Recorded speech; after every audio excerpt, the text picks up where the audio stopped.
sollecitazione di amici, soprattutto quelli colleghi del Consiglio regionale, così, ma di tanti anche amici sul territorio, quando è cominciata a trapelare la notizia o la possibilità, così hanno insistito e alla fine ho ceduto, diciamo. È una sfida, è un'avventura nuova. Qualche mese fa non ci pensavo nemmeno, ma sapete poi quando si entra nell'ordine di idee comincia anche a entrare nella testa il fatto di poter partecipare a questa competizione a servizio prima di tutto del nuovo centrodestra, perché è necessario portare consenso e voti al partito, e poi speriamo che vada bene. Anche così un salto in Europa non è che mi dispiace, tutt'altro. In questi anni ho avuto modo di rapportarmi con il Parlamento europeo, con la Commissione europea per l'attività prima di Presidente in quarta Commissione e poi di Presidente del Consiglio, sì che l'Europa è una grande opportunità. Ovvio che io sono sì favorevole all'Europa, ma non questa Europa.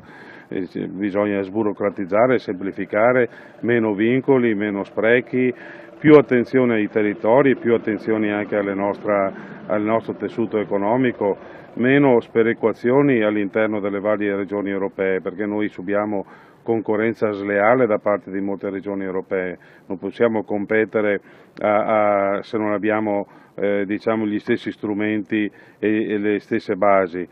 Per questo io credo che un'avventura in Europa possa essere utile anche ai nostri territori. Poi sapete che il mio è un animo verde, agricolo intendo, sì che sarà mia cura e intenzione avere un occhio di riguardo per questo settore, tutelare maggiormente quelli che sono i nostri prodotti, le nostre produzioni che sono così tanto contraffatte e scopiazzate nel mondo intero. Ci sono delle problematiche in Veneto che sicuramente porterà subito in Europa come cosa principale? Credo che io vivo nel territorio e vedo le difficoltà del mondo del lavoro, vedo le difficoltà delle aziende.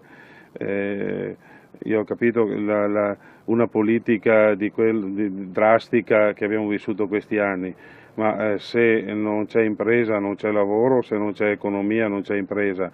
Io credo che si debba badare di più alla crescita, allo sviluppo dei nostri territori, delle nostre aziende,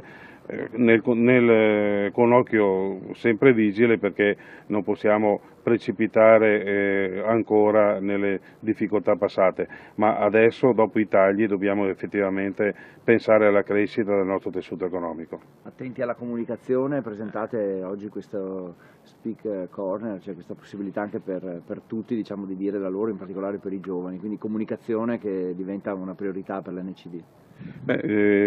La comunicazione è l'anima del commercio ed è anche l'anima della politica, soprattutto in nostri giorni, sicché il fatto di poter utilizzare tutti gli strumenti che sono adesso alla portata di tutti credo che sia il minimo indispensabile per chi vuole fare politica, ma soprattutto per un partito nuovo che deve farsi conoscere e che deve far conoscere le proprie proposte, le proprie idee.